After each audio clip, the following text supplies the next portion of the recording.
Defiance Marine is the one-stop shop for the Pacific Northwest angler. Defiance Marine carries all the gear you'll need, from auxiliary kicker motors to fishing tackle, bait, and more. Defiance Marine is a Honda Premier dealership and one of the largest on the West Coast. Defiance Marine guarantees the best price on a new motor and the best service on a repower for your current boat. Defiance Marine has certified technicians, some of the best in the industry at evaluating your boat issues and any problems. Defiance Marine has boat financing experts on staff to help you get the best term and rates on your new boat purchase. If you need financing for a new boat, call or stop by and see them today. Defiance Marine is your one and only stop to help you get out on the water.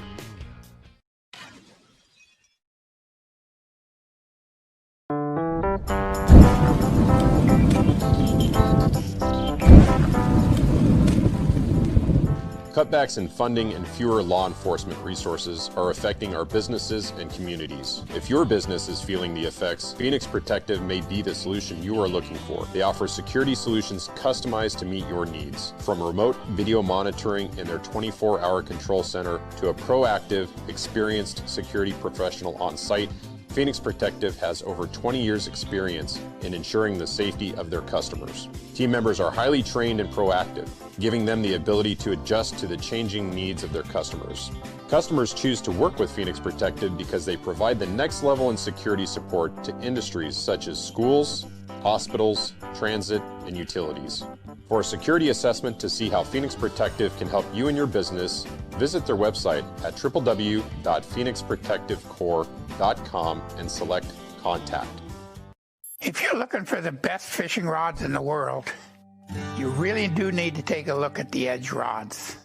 I designed and built new machinery, and I think this new machinery has enabled us to build blanks like no other company could build without this equipment. There is no other rods in the world that are as good as these rods. You owe it to yourself to take a good look at them.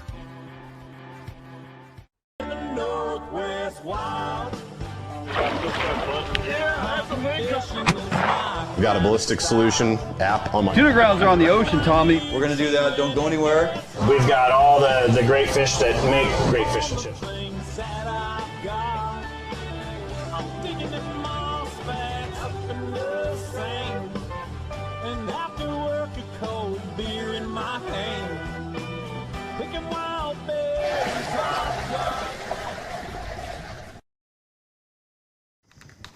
Hey, good evening and welcome to Fish on Northwest, Wayne, England. And yes, ladies and gentlemen, sitting to my immediate right, believe it or not, Thomas Donlin back. Hey, I found my way back. The house. How are you? I barely came back. just barely. You had quite the trip there, my friend. And, oh yeah, it was phenomenal. Definitely bent a few rods, landed some large fish. Mm-hmm. I like the fact we're going to be able to kind of recap that little trip you took. We will. Got some great photos to throw up there and let you guys all know what he was off doing while I was home, obviously working. Well, very limited because you just retired. Well, I guess in that respect, yes, this baby is retired. So thank you. Congratulations, brother. Thank you. Long time coming. 33-year career, done ski, right? So This is the focus now. This is where it all is. This is where all the effort's going to go now. No distractions, right? Yep. Other than you. So I know I can be troublesome. Looking forward to it. I think new things on the horizon for us. Fish on Northwest. We got some big goals in mind, my friend. Going to be a good time. We're going to do it. So nice to have you back. Hopefully you folks are excited Tommy's back in studio, because I know I am. We got a lot of great content to cover this evening. We got some great guests in studio first time. Crying out loud, you didn't just come back from Florida, you drug people with you. I tried, right? yeah. And you did your best to bring the Florida weather back with you, but you failed. Oh, that was a fail. Miserably. Yeah. Hey, there was a little break of sun out there. Well, yeah, when Fly showed up. Yeah, right. It's like he's got a rainbow and sunshine over his head everywhere he goes.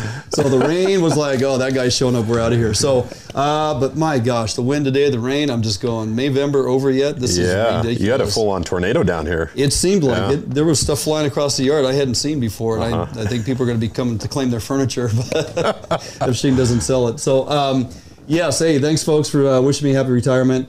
Very excited about where we're at and where we're going.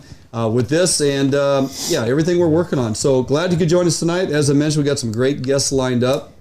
Before we get too far along here, Tommy, got to remind everybody, hey, if you have not, check us out. Go to our webpage, www.fishuntnw.com, our online store. Lots of swag for you to take a look at and buy. By the way, Jordan of Nissan has been buried in tying jigs as of late.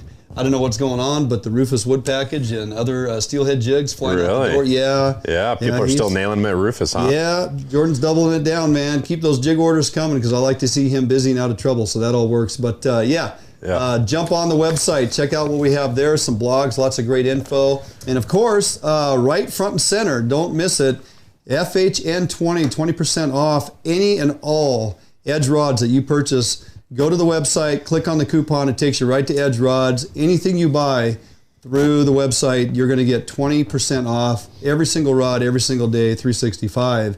That's the deal you get between Fish Hunt Northwest and Edge rods. So be sure to check them out, support them as they support us, and you're going to be very happy with the quality of product that they design.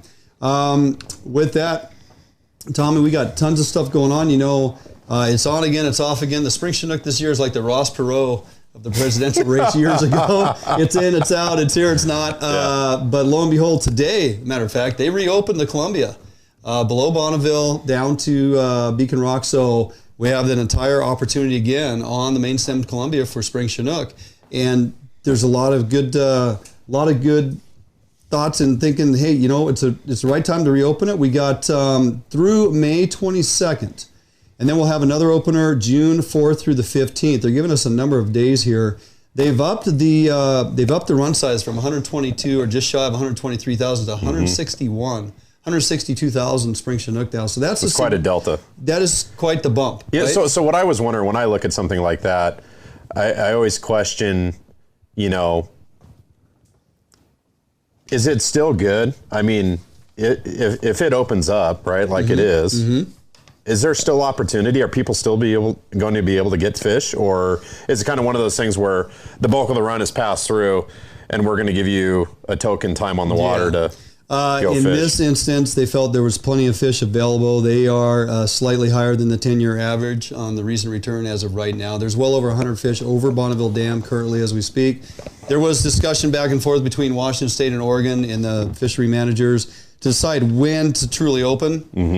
And if they should just let it, you know, be open and remain open, but then they're going to have a short closure and they're going to reopen again in June.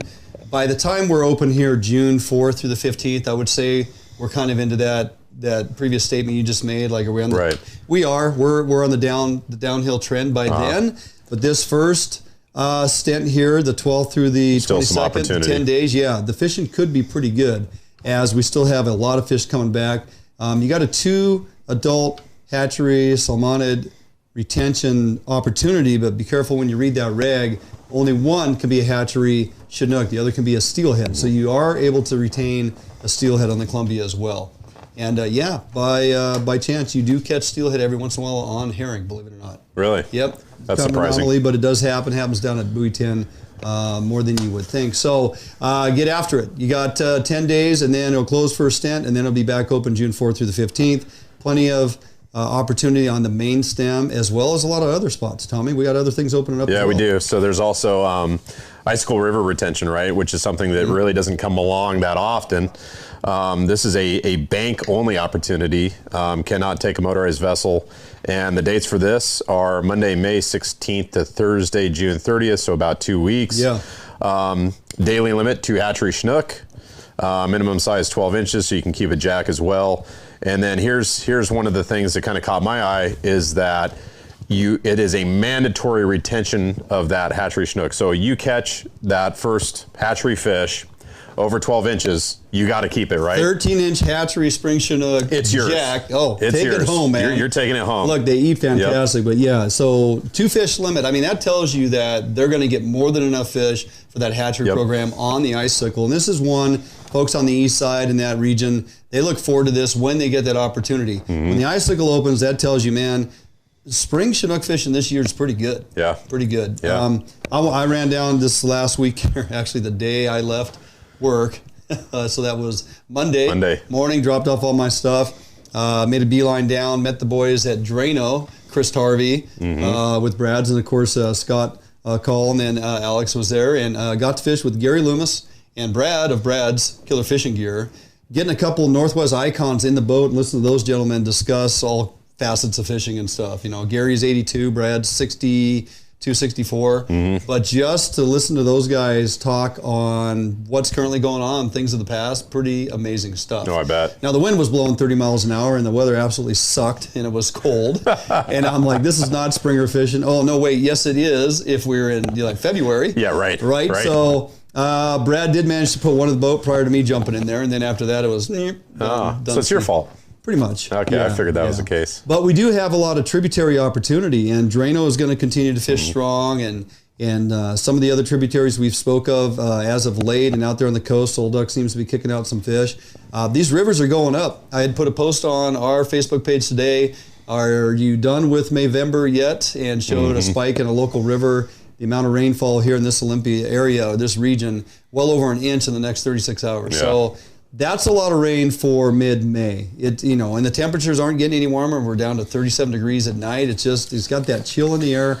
Well, my hands are getting so cold, I feel like we're fall fishing. And it's like, May 12th. Yeah. You're kind of like, what is going on? So yeah, I've been thinking the same thing. I mean, the ocean has been kind of the same way, right? We've had halibut openers, but it's been blowing. I mean, today was another example. It was a gale warning in effect until this morning at about 6 a.m. and then it was downgraded to a small craft advisory, right? Oh, lucky. So nobody went out today. Right, it was rough. Yeah, I mean, we got windows of weather to go out, and when guys have been getting out, I've seen some great photo ops, some nice lingcod, obviously Puget Sound and the ocean opportunity. Yeah. And of course the halibut pictures are rolling in, and we're just hoping at least would decide to maybe lay down by June. We've got some salmon openers coming up. That would be nice. Right? So we'll get there. We'll hopefully get there before too long. This is an anomaly for the weather this year. It's really pretty complex, to say the least. Yeah. So, all right, moving along. Well, of course, we do have the second annual Fishing Northwest Summit Lake Community Kids Trout Derby, Saturday the 21st. That's coming up relatively quick. I'm going to be on the road this weekend for a turkey hunt. When I get back, it's all in, man. We got to get this final week getting ready for this derby. Well over 100 kids are going to be attending this year. We're pretty excited. Lots of sponsors have jumped on board. We got a lot of good stuff going on. Starts at daylight. You can show up, start fishing the lake here, get the public ramp right next to the house, believe it or not. And weigh-in, we'll be ready to set up for weigh-in by 8 a.m. Participants can show up with your limit if you're done by 8 a.m. And of course, you must be in line to weigh in your fish or your catch by 11 a.m. and a line will form. And we'll just work through the process, get you registered in, get all the weights completed, and then we'll be awarding prizes, lots of different categories, biggest trout, biggest kokanee, biggest rando category, Tommy, perch, catfish, bass. Most weight 5 trout limit, and of course, most weight team of 3, largest trout by each participant. Everybody wins prizes. That's awesome. That turns in fish. Of course, you get a free raffle ticket, free custom t-shirt designed by Fish Out Northwest and RT Prints. So every kid's getting a custom t-shirt, and a bunch of prizes awarded. We're also going to have adult raffle this year. We'll have grab bags for adults. There might be some spirits in the bag, so to speak. There we go. And a lot of tackle opportunities, and just more stuff than we know what to do with. A lot of it's here at the house and upstairs, and this place looks like a tornado went through here. So looking forward to working hard this next week, get ready for this. But if you haven't pre-registered, and the reason we're asking for that, pre-register your kids' names, ages, and their shirt sizes. We're just trying to gauge approximately how many shirts we need and sizes, of course. But going to be a great time. Summit Community is going to have food there. We're going to have FHN swag there for sale. And some local businesses will be there promoting their businesses. And of course, it's all about the kids. And we're anticipating a good turnout. And yes, Tommy, the weather should be fantastic that day, as far as I know. Amen to that. So we're looking forward to it. Second annual, and this thing's blowing up. Really appreciate everybody's support in that regard. Going to be a good time. You, my friend, just back from the southeast region, and did a little fishing, it looked like, and it had nothing to do with kokanee. It had nothing to do with kokanee, but you know what? To be honest, I would have loved to have a kokanee to bridle rig and send out for a nice yellowfin tuna. Well, you should call me up. I would have sent you a couple. Yeah. Do you think I could have kept them live? No. That would have been a tough one, huh? Yeah. That'd be a little tough one. No, you know what? I just every time I go to Florida, I realize that I was born in the wrong state. Every time I go down there. Every time? There is just such a diversity of fishing opportunities. It doesn't matter when you go down there, there's always an opportunity. Right. You know, you go down in there in the winter, it's like wahoo and sailfish. You roll into the spring, you get this blackfin tuna run. You roll into kind of that spring, summer time frame. You can run across to the Bahamas. I want to put this into perspective for you, okay? Because this is how I think of it, right? We will go out of Westport and drive our little cheap, 30-foot boats. Yeah. 80 miles one way, 85 nautical miles one way to catch a handful of albacore tuna, right? Yeah, a day. We have done that. In a day. Right. Yeah, we right. You were part of that effort last year, right? Yeah, 83 nautical miles. Yeah. Now that was a good day of fishing. We got 32 tuna, right? Which actually happened to be the best day of the year. And it was actually a 34-foot boat, so it was pretty 35-foot, 22,000 pound. But who's keeping track of the math? We're not tracking that. Or you can go 79.4 nautical miles from Hillsborough Inlet, right, out of South Florida, over to the Port of Lucaya on Grand Bahama Island.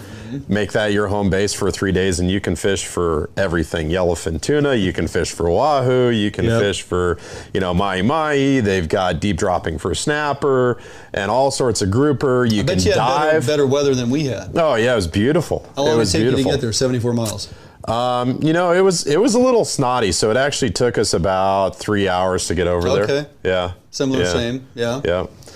But once we got over there, the wind laid down, and we were able to operate. So the first day was spent checking into customs, kind of getting settled in our hotel room, and then it's kind of interesting, right? Because when we do our fisheries, I'm always comparing one fishery to another, right?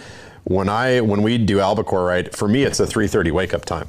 3:30 a.m. Got to wake up, got to start getting all the gear out, get everything planned, right? Get ready to go to the bait receiver, pick up bait. Or in the Bahamas, you're on Bahama time. Yeah. So you got two choices. You can hit these tuna early in the morning, or you can wait for that afternoon, evening bite. But they're really not super active during the middle of the day. They kind of sink out. They're at a little bit deeper. They're a little deeper in the water column, and so we just slept in, it feels really weird for me, and I got to tell you, I was super uncomfortable doing it. Serious? Oh yeah. You were kind of like, I'm like, hey man, I came all the way here from Washington. I want to fish like 24/7. I mean, I could have probably stayed up for 3 days straight, but we slept in, much to my chagrin. We got out there, we did a little bit of wahoo fishing, hooked one, lost it, okay. Did some deep drops, got some yellow eye snapper in about 1,000 feet of water, which is a trick in of itself. And then we did what is my passion, which is tuna fishing, right? And so, at about 3:30, 4 o'clock in the afternoon, we point the bow south and we head into the channel, right? And there's a series of canyons that kind of reside in the channel. And all of a sudden, we had our open array Marine radar, put it in bird mode, and you start looking at the radar, and all of a sudden there's these blips on the radar, and you go, okay, let's go check that out. Mile off the bow, head up, boom, there's frigates working, there's birds working. You look below the birds, and there's tuna blowing out of the water, and you go, okay, I'm familiar with this game. On, right? Right? And it is in that aspect of it, it is very similar to our albacore tuna fishery. Gotcha. Like almost identical. So you set up upwind, upswell of them. You figure out which direction they're headed. You try to cut them off. You send live baits out. You start chunking. And pretty soon those tuna find that chum slick. And they follow it up until they hammer your baits, and then you're on.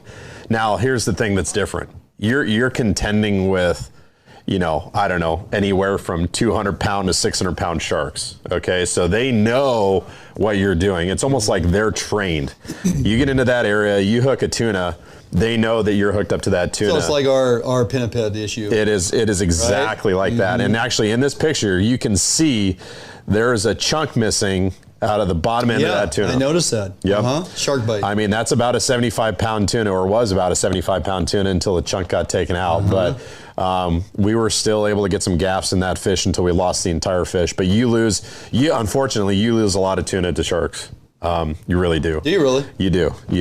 And so it's always this game. I mean, you get hooked up, you put the heat on the fish. Oh, yeah. We're using, these tuna are anywhere from like 30 pounds and then on the high side, 100 pounds, you know, for the most part. But we're using 50 wides, and we're putting a lot of drag on these fish because you want to get them to the boat before the shark gets them. Yeah. And so went over there. We fished a couple days of tuna, and then kind of headed south and hit some more snapper.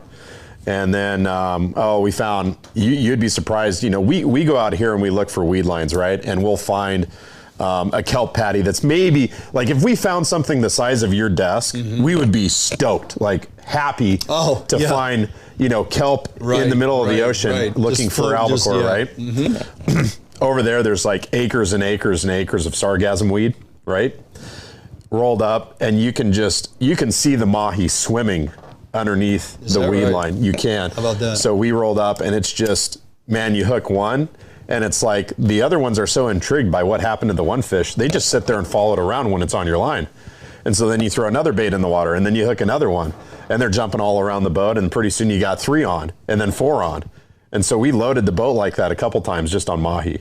You know, just phenomenal. No shark issue? No shark issue there. You know, kind of did that program for a while, and then headed back to Florida. And once back in Florida waters, we made a couple deep drops. Now, when I say deep drops, this is like the ultimate bottom fishing, okay? You know, we go out and we fish halibut, lingcod, right? And our average depth is maybe like 400 to 600 feet, maybe 700 feet. On a super deep drop, if we're going for black cod, it's 1,000 feet, right? Yeah. Okay. We're fishing in 1,700 feet of water for swordfish. When you told me that earlier, I was like, say that again. Yeah. 1,700 feet. Yeah. And we use, you know, we don't use nearly the weight that you have expressed to me. If I do, it's on a downrigger. Right. To be honest, right? Yeah, we're using basically downrigger balls for lead. And the thing is that, you know, in that Gulf Stream current, you have a lot of current. You know, here on a given day, we may have like a knot and a half. I'm talking like ocean current. I'm not talking about the wind pushing the boat. Sure. Right? Over there, in parts of the Gulf Stream, parts of the year, you can get up to like 4 knots, 5 knots of current. I mean, you can get a lot of current over there. That's ripping. And so you're basically back trolling, okay, on the bottom in 1,700 feet of water. 10 pounds of weight. Right, 10 pounds of lead, and then you've got like a 150-foot wind-on leader that's 250-pound test to a 10-aught hook with a menagerie of baits. I mean, anything that you can imagine, from eels to squid to small mackerel to tuna. A kokanee would actually work really well. I'm sure it would. I mean, it really would. And you are watching this rod tip, okay, and you are looking for just the most minute deflection in the rod tip. It is the most boring fishing you can do until you get hooked up, and then it is the most exciting thing that ever happens. The fact you told me that swordfish, that picture Jordan had just put up, 10 pounds of weight on the line, on the bottom, 1,700 feet of water, and the setup procedure for doing that, I was just like, "What? This is wow!" Right. Yeah. Right. And of course, it's just crazy. I mean, it's nothing. Nothing we do here is even close to anything like that. No, it isn't. There's nothing we do. Right? It isn't. So, great trip. Can't wait to go back. Sure. Yeah. Like I first time to the Bahamas fishing. That was my first time in the Bahamas. Yeah. Yep. First time setting up on yellowfin over there. Okay. But again, a lot of similarities between the different tuna fisheries. Yeah. So outstanding. Yeah, very cool to see. Good trip. Yep. Good trip. Now we just got to get out on the salt here. That's right. I mean, we got some halibut to go get. We need the wind to lay down and cooperate. Yeah. I need a baby to come. So I can get that June out 6th. Of the way. Yep. On my dad's anniversary. As my dad would always say, hey, historically, a lot of folks don't know this. There's actually 2 D-days. Yeah. June 6th, and then, of course, the wedding. So, all right, buddy. Good stuff. Glad you made it back safe. Had a spectacular trip, as per usual, and appreciate that fish you brought me.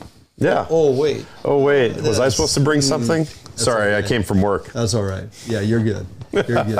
All right, running down the show, Mr. Thomas. We have a heck of a show lined up here tonight. We have guests in studio waiting patiently, if they're not sleeping after that meal Shing shoved down their throats. So, Fly Navarro, if you haven't heard of him, you're going to. No BS. Also the owner of Fly Zone. He's in from Florida, Tommy, and he's actually a board member here. He is. Mission Outdoors in Washington State. We're going to find out story. How that all came together. And if you don't know, as I said, who Fly is, you will by the time we are done tonight. Then we're going to jump into the bait lab. Yes, Tommy, I had to mix in a little freshwater content for our freshwater folks that follow us week in and week out. The Springer fishing is doing pretty doggone good, and the tributaries are firing up, and there's still plenty of opportunity all the way through June. So we're going to jump back in the bait lab and show you how I like to rig my vertical presentation for fishing bait under a float. It works for me both fall and spring Chinook, and there's reasons I do the things I do because it's proven success. So stick around for that. Bait lab coming at you mid-show. Then we're going to bring on some folks from Mission Outdoors. Tommy, Ryan Elwell, and of course, he's president and CEO, and then Shannan Hansen, executive director, are here. Mission Outdoors, who are they? What do they do? And some of the events they host kind of blew my mind how much they're involved with here, right? And then we'll close that out with the gang here. We're going to talk specifically about the WTC, the Washington Tuna Classic, which you are actually pretty familiar with. I am. Been fishing it since 2009, which is when we had the very first Washington Tuna Classic. And one have at a not, time or two. Yep, have not missed a single one. Right. Yep. So looking forward to that because a lot of changes have come about based on things in the past, and looking forward to getting that information out early and often, as they say. Right. So don't go anywhere. Going to jump out for a quick break. When we come back from that, we're going to introduce you to Fly Navarro. I'm sure if you do know who he is, you follow him, and for good reason. If you don't, stick around. This guy is going to blow your mind. Don't go anywhere. A couple-minute break. We'll be back right here at Fish Hunt Northwest. Sportco, an outdoor emporium, is the largest local outfitter in the Northwest since 1975, providing thousands of people affordable outdoor gear. This summer, make your next outdoor adventure more affordable by shopping at our warehouse-style pricing. We are a local Scotty dealer, offering sales, service, and repair. Located in Fife and Seattle, come visit us today. The outdoors await you. For more than 90 years, you've entrusted one brand to guide you toward living the lifestyle you've always dreamed of. Now you can entrust affiliated Better Homes and Gardens real estate professionals to interpret your needs and help you find the home in which to live your dreams. Through every stage of your home buying or selling process, and through every stage of your life, there's Better Homes and Gardens real estate. Expect better.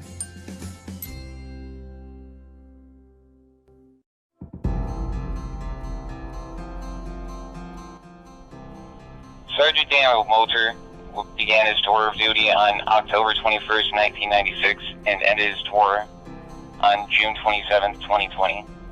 On the authority of Constable Carlos B. Lopez of the Travis County Constable's Office, Precinct 5, badge number 504 is officially retired, and Sergeant Dale Moulter is 1042. Godspeed, Sergeant Moulter. Honoring fallen law officers of 2021. The 2022 End of Watch Ride begins in May from Spokane, Washington. The ride across the country to honor the men and women of law enforcement who paid the ultimate sacrifice in their service to our communities will cover more than 23,000 miles. We ride to ensure that no fallen officer or their family is ever forgotten. EOW relies on sponsors and donations to cover this cost. Please consider donating to help support the families and departments of the fallen officers. You can donate by visiting our website at www.endofwatchride.com/donate. Please support the Blue.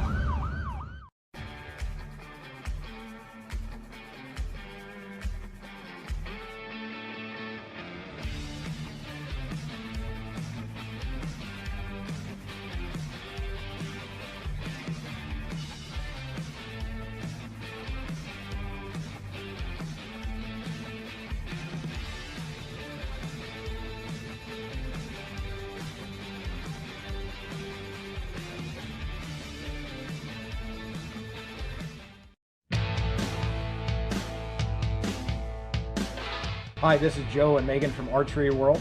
We have 4 store locations. We are at the Lacey location right now. I just want to highlight some of our camping gear. We have Mystery Ranch packs. We also have trekking poles. We have crispy boots. We have 6-hour optics. We carry Havalon knives. We carry Garmin products as well. So it's not just archery. We want to try to make this one-stop shopping for you guys. And so if you need it and it puts you in the outdoors, we probably have it. So come down and see us.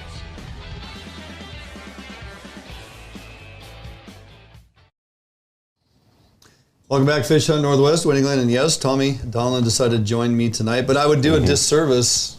Fly, you got to bring us back in. How do we do it? And we're back. There you go. We're sitting here with the boys from the Pacific Northwest. I know. No BS. That's right. How did that work? Was that good? That was good. Perfect. That was Yeah. good. It's like you practice that maybe a time or maybe two. it's you've done it once or twice. So Can I give one little shout out? Big shout out to my boy AJ. He's in Oregon. He did a shout out on Facebook. So nice. Told all his buddies to watch your guys' show. So Awesome. just want to give him a little shout out there. Absolutely. Yeah. Well, welcome to the show. Welcome to the studio. What a great studio. Thank you for supper. Yeah. Supper was delicious. Yeah. I think it was, I got to give a big shout out to your wife for the Mexican food. Oh, yeah. Because I know she's watching. She was nervous. She was nervous. I don't know. I mean, it's just make you Cuban. Tell her next time some Cuban food. We should roast a pig out here. There you go. Oh, amen. We do a pig roast. Let's do it. I'm all over that. Yeah, I can do pig roast in this weather. Look, you're no stranger to the Northwest and the rain and the weather we get here, but first time to the studio. I'm glad you took time out of your busy schedule. You do have a few things going on, by the way. So before we get into that, a couple months ago, Tommy's like, hey, we got to get Fly Navarro up here. I think it'd be good to get him on the show and all the things we could talk about. And I said, yeah, okay. Let me check out who this guy is, right? So I start perusing around, checking out your social media and whatnot. On Facebook, you say, owner of Fly Zone Fishing and traveling the world's greatest fishing destinations and sharing how. And I'm like, okay, sharing what? Well, we'll get into that. But then I started looking at your LinkedIn and things. I'm thinking, well, how much stuff does this guy got going on? You are a board member of directors, the Bill Fish Foundation, technical advisor, International Commission for the Conservation of Atlantic Tunas. We could do a whole show on that.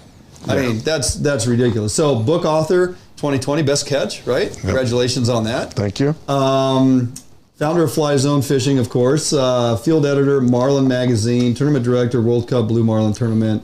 President of the Fly Zone LLC. And we don't have time just to keep going. So, you got a few things going on. I don't think we're going to have a lack of topics of conversation tonight, Tom. No, right? absolutely not. Let's kind of just delve right in. Talk about how you got started in the industry. I mean, it's all like fishing related for the most part. Everything. How does a guy get so busy, so immersed in it? What was the genesis of all this? I started fishing for fun at 5 years old. Mm-hmm. Just like anybody else, my dad took us out fishing. My brother describes it the best. I'm never happy with the status quo. If I'm fishing 5 days a week, I should be fishing 7 days a week. Right. If you're fishing 7 hours a day, I should be fishing 10 hours a day. So everything I do, I always got to take it to the next level. I got an offer when I was 18, I was in college, to go to Central America to go fishing. A buddy of mine, his dad said, hey, I need a deckhand. I want to go to Mexico this summer. And I said, man, I don't know anything about big boats. And he says, I will teach you about big boats. I just need somebody that speaks Spanish. So I said, okay, let's go. So once I got down to Mexico and people said, you're bilingual, you're coming with me. And that kind of just kicked off my career in fishing. I did graduate from college with a 2-year degree to be a teacher. I wanted to end up being a guidance counselor. I wanted to teach. And luckily for me, I found my passion, and now 30 years later, I now get to teach my passion. You are teaching, yeah, I'm absolutely. teaching. And as you went through that whole list, one of the biggest things that I'm a proponent of is education. Education in everything. Right. So it's not just catching the fish, it's conservation. It's the people that participate in our fishing. So if you go ahead and you look at all those things, between ICAT, I've been on the advisory panel for HMS now 7 or 8 years. That is good information about our fishery. So with that good information, I want to make sure it gets out to all the people. And also how our management is being how the fish are being managed. A lot of people, they like to complain about mismanagement of stock, but what they don't understand is the lengthy process that it takes. And we don't have time to go into fisheries on the show right now, but that'll be the next time you're here. We can have you back. That's a whole nother thing. Oh, trust us. Yeah, we get it. What I try to do is pass on that information. So all of my companies, and you've only listed a few of them there, Right. but it's all about trying to connect people with this passion that we have, which is fishing and hunting. And really, it's being outdoors. And I'm going to say this quote, I've said it a million times, and I'm going to say it another million. There's a difference between catching and fishing, or hunting and killing. Killing is squeezing that trigger. Catching is reeling in that fish. Fishing is this. It's hanging out, making friends, making relationships, building a network, because you end up wanting to go fishing with people that you like spending time with. So that's a big misconception that people have. One thing I don't like how fishing has always been portrayed, oh, you just sit there and I get bored. No, fishing is getting the opportunity to sit here and talk. Who are you? Tell me a little bit about yourself. And then I did that for a living for 25 years, and then I got the opportunity to, well, it wasn't even an opportunity. I kind of backed into a business. I backed into social media marketing because I was inadvertently promoting myself. And before you know it, I'm fishing 300 days, and it's like, let's put on some events. Sure. Let's create more content. Let's put more stuff out there. And as you start doing that, you really realize there's more to it than just putting out content. There's a lot of business that's behind our industry. Whether the whole sport fishing industry, between being a mechanic, painting boats, being a captain, being a fisherman, there's so many different aspects about it. And I like for people to know what our industry is about. And one of the things that I love, and this is a perfect example, where I grew up, and where I grew up with my family, going on vacation was going to visit your grandparents. Sure. But because of this sport, here I am completely on the opposite end of our country, hanging out with some really cool dudes, talking about fishing that is totally different than what I grew up to. And like you said, you were born in the wrong state. Yeah. No, you were born in the right state. You've just now get to experience other things. Just like I grew up in Florida, and what was the first thing over dinner tonight? I'm ready to move out. Yeah. And why? Because you want to experience new ways of fishing. You take what you learned here in the Pacific Northwest, and you can go to the Bahamas. You can take that and go to the Caribbean. You can go to Japan. Again, I've had some great opportunities to go all over the world and go fishing. And you get to share what you learn here and take it over there. And you learn what they do, and then you bring it back home. So it's fishing's a unique sport because of that. I've been on a lot of boats where I was the only person that spoke English, but we all spoke fishing. We all spoke fishing, and you could spend 10 days hanging out with everybody. So fishing's a great uniter. Exactly. Exactly, it's a huge uniter. It is. No, that's a huge draw for me. Is that we have tuna here, albacore tuna. Go to Florida, you've got blackfin, you've got bonita, you got and then you go to the Bahamas, you got yellowfin there, but you also have yellowfin if you go to Cabo. You have yellowfin if you go to Puerto Vallarta. You got yellowfin if you go to Kona, right? And it's like part of the the magnificent part of fishing around the world, along with those relationships, is like learning about the local culture and how they fish for that same species of fish. The same exact yellowfin tuna that exists in Kona exists in the Bahamas, but there's a different approach, right? We were talking you can go to Hawaii, you can maki dog it, you can go to Cabo and you can fly a kite behind the boat going 6.5 knots on a porpoise school with a yummy flyer, or you can go to the Bahamas and you can chunk and run live bait, or you can troll for them. And that's part of the really cool piece about going from spot to spot to spot around the world. And that's something that I really admire about what you've been able to do with your lifetime, is you've gotten, and a lot of people are jealous, by the way, because you've gotten the opportunity to experience the world, right? All of these different places, and be a part of all of these different cultures and these different ways of fishing. And I have to ask, out of everything you've done, what's your favorite fishery? Oh, what's my favorite fishery? What's your favorite fishery? Hands down, the 4 years I spent living in Venezuela. The best fishing I have ever seen. I saw some National Geographic kind of stuff. I saw, one of the things I remember seeing vividly was a pod of killer whales playing with a 300-pound leatherback. They were teaching the young how to flip it over on its back. And we just kept doing circles watching this before the big male decided, okay, that's enough playing around. And he goes right in the middle, chops this thing in half, bites it, and they all come in and finish eating it off. Then there was another time we saw some birds working. We get over there. It was a whale shark feeding on the surface, and you're like, oh, there's some sardines on the back and some blackfins eating the sardines. So let's get close enough to look at it. Just as you pass it, you see all these white marlin from underneath the whale shark come pile up on your spread. Well, you catch your 3 or 4 whites, you look up, hey, where are the birds again? Oh, there's 5 packs of birds. So you go by one, same thing happens. You get covered up with white marlin again. Then you look up and there's 25 whale sharks. So by far the best fishery as a whole that I've been a part of. But Nova Scotia, Canada, hand feeding 1,000-pound tunas, swimming. If anybody's seen my social media, there's a picture of me. I was trying to get a selfie with a 1,000-pound tuna, and I'm in the water, and I'll show you after we get off air. There's a fish that we estimated about 1,100 pounds, and I have an 18-foot selfie stick, but I only had it out to 6 foot because the water was so green. The visibility was so bad.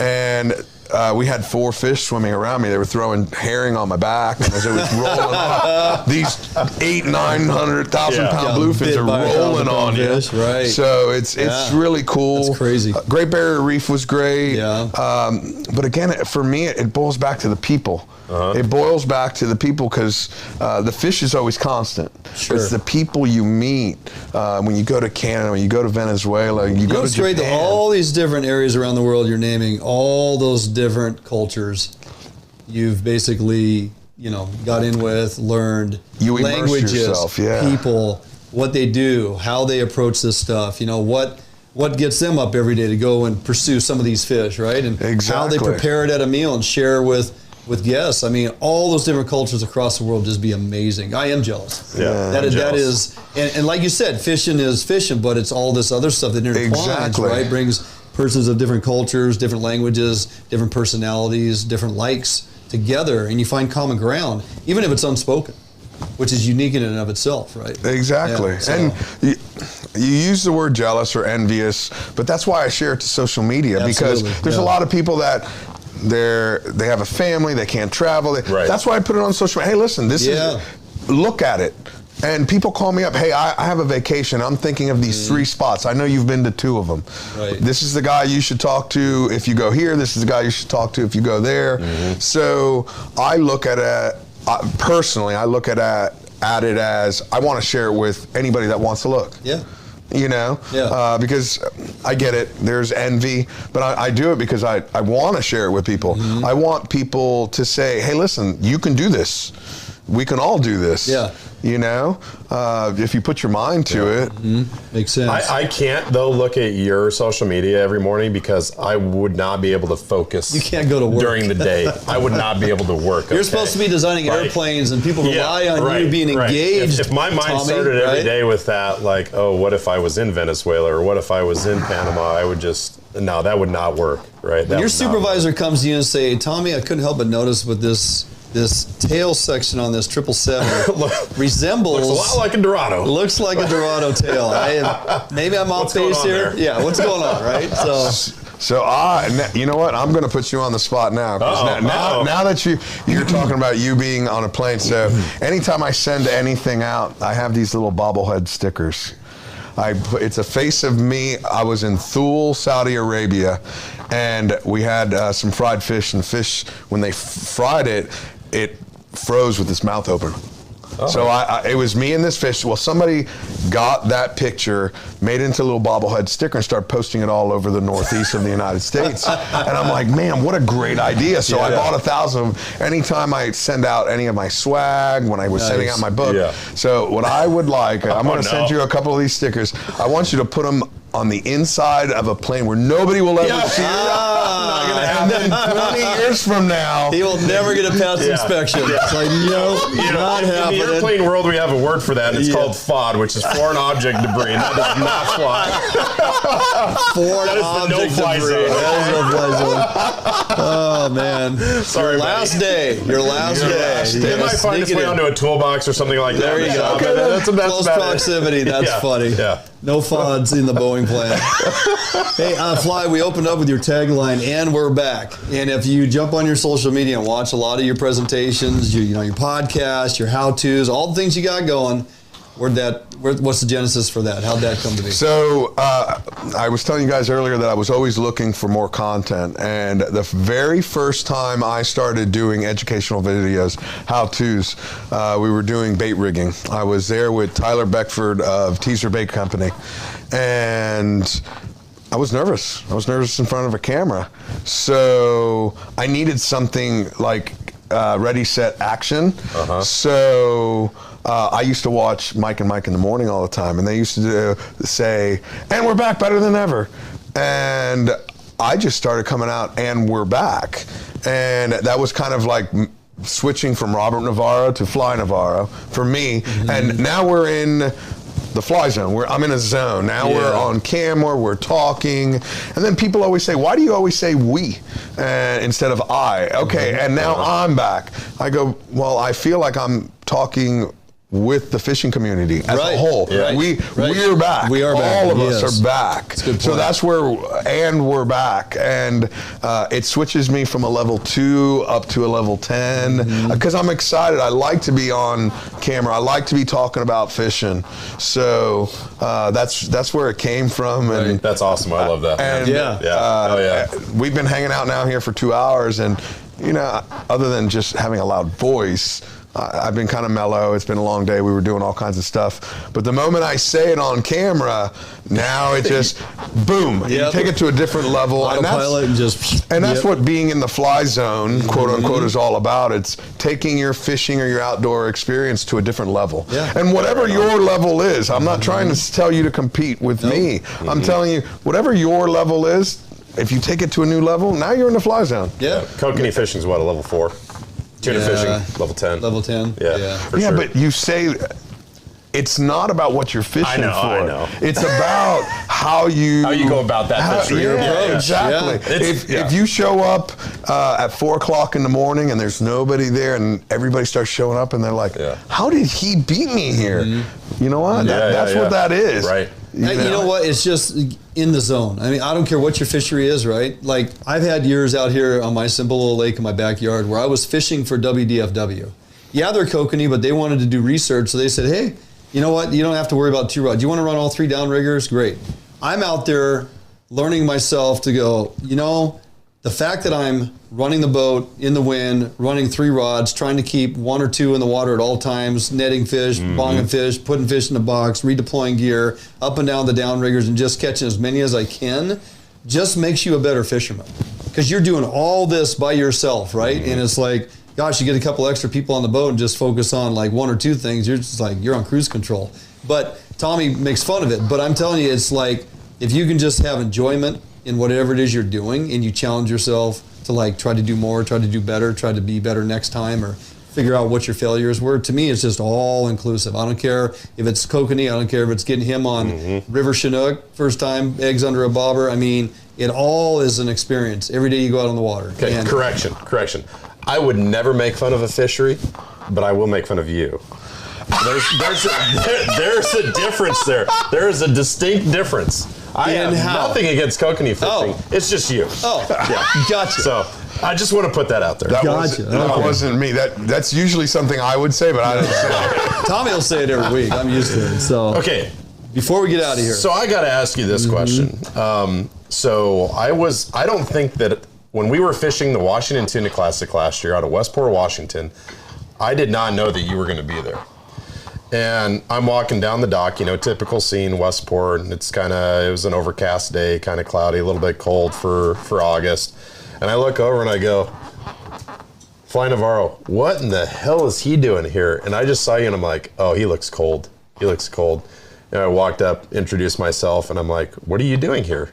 And you're like, "I'm a board member now for the Washington Tuna Classic, and I'm helping out." How did that happen?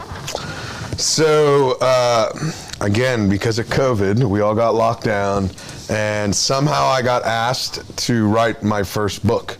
So I didn't want to write a book about myself. I wanted to write a book about our sport. So I figured one thing about tournaments, one thing that I like about tournaments, and I don't fish very many tournaments, one thing I like about it is it gives everybody a common reason to get together, and that's what I like about it. You get a lot of like-minded folks in the same area.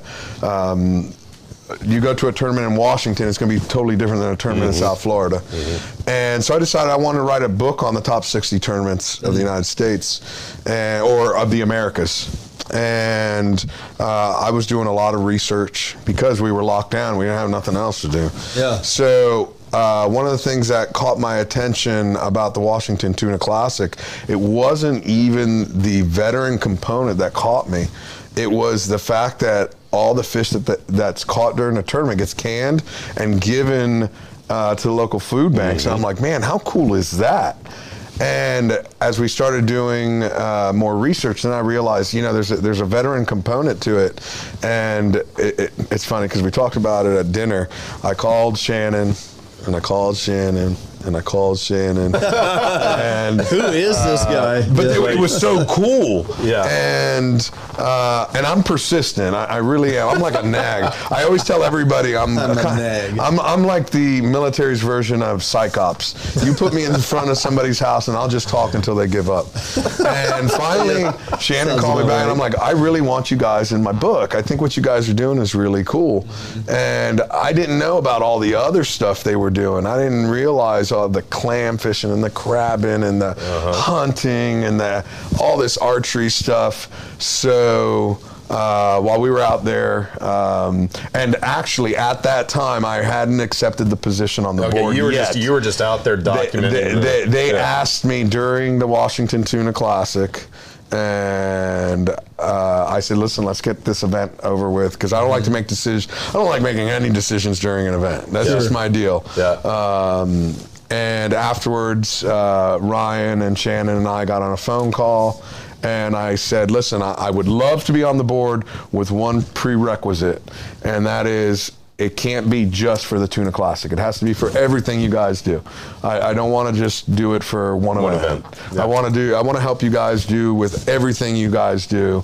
And but you got to know that I live in South Florida. I'm on the other side of the country, and I will come up here whenever you guys need me. But if you have weekly meetings, I just can't come up every Wednesday. I just can't do it. So they've been very flexible in letting me be on Zoom calls, and I think they even started having some of their meetings earlier because I'm an early to bed kind of guy. I'm usually in bed by 9 o'clock. I wake up at 4. So they've been very flexible with that, and what a great group of people, and what a great cause, which I'm sure we're going to talk about here in a little bit. Absolutely. So well, it's pretty exciting that you're involved. I mean, again, all the way down there southeast, and they're up here in the little corner of the northwest, and I mean, again, fishing, right, brings people together. Exactly. And there's a prime example of what's going on, and we're going to get more into that. So really good opening content. Love your energy. Lots of folks chiming in here. I'm trying to keep up with all the comments and stuff, but everybody's just like, oh my God, this guy is unbelievable. So we're going to keep it rolling. But before we do that, we're going to jump out for a quick break. Come back, going to be in the bait lab. Yes, Tommy, we're going to show a little bit of how-to on your bobber and egg fishing for spring Chinook. Why? Because it's relevant and timely, my friend. All right, let's see it. Not to mention, we're going to be out there at Westport this year putting little anchovies under bobbers and getting those coho. Yes, we will. That'll be a kick in the pants. Something we can look forward to. Maybe Fly will come up and join us for that. Why? There we go. Saltwater fishing. So, all right, we'll jump out for a couple-minute break. We come back in the bait lab. Little how-to segment, properly rigging for your spring Chinook tributary fishing. I guarantee you follow this, you're going to have success. 2-minute break. We'll be back right here at Fish on Northwest.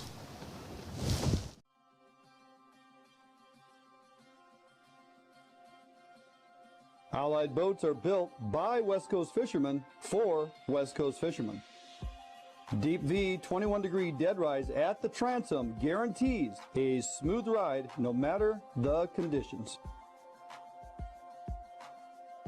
Allied offers all of our boats with Honda outboard packages so that you can take full advantage of the reliability and 5-year top-to-prop warranty from your Honda outboard.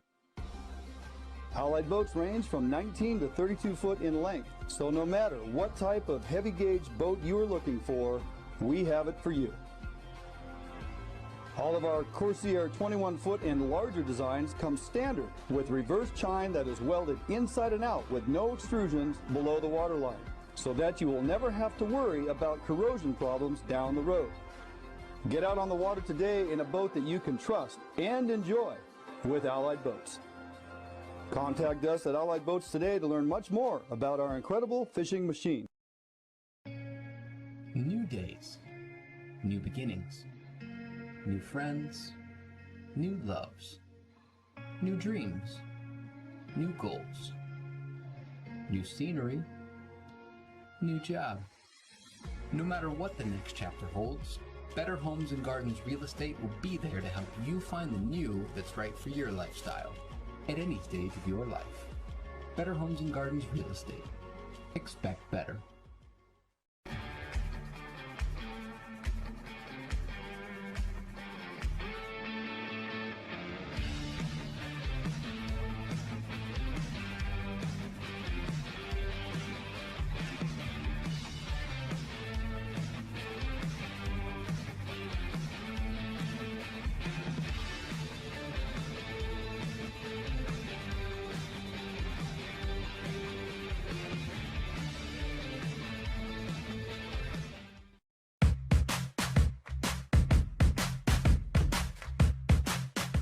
Hi, we're Joe and Megan Malico, owners of Archery World up here in Lacey. We're a full pro shop, so we have a full pro service also. We have a huge indoor range. We carry 11 bow lines, all the major bow lines, and then there's subsidiary companies too. Like if we carry Bowtech, we carry Diamond. If we carry Matthews, we carry Mission.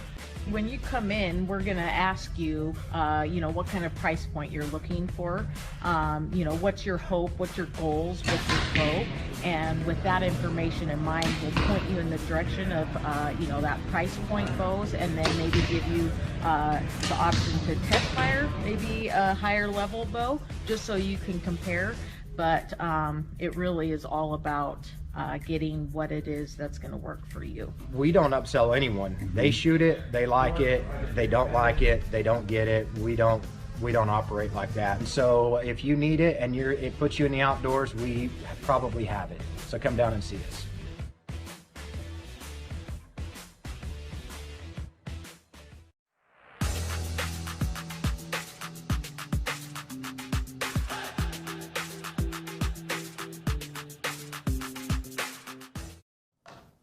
Hey, welcome back, Fish Hunt Northwest. We are here in the bait lab for this week's how-to. How-to is brought to you every week, or when we do them at least, by Sportco and, of course, Max Lure. So I'm going to walk you through the rigging of how I properly rig for my vertical float presentation, fishing bait under a float for Chinook, coho, what have you. This works in fall time fishing. Of course, it works for springers as well. And for me, it's all about, if I'm doing a vertical presentation, I want everything in line. I've fished bobber and eggs for years, used to use different types of weight systems, different midpoint weighting on my leader to get my presentation down. Eggs are typically neutral buoyant, don't typically sink as fast as you would like them to, so you need to put a little weight midpoint on your leader. Refined my system, have something I've been using now for the last several years, and for me, and Jordan, and Tommy, whoever else, it flat out works, and so we continue to rig this way because of how productive it can be. First of all, let's talk fishing rods. So yes, we're with Edge, and happy to have connected with them.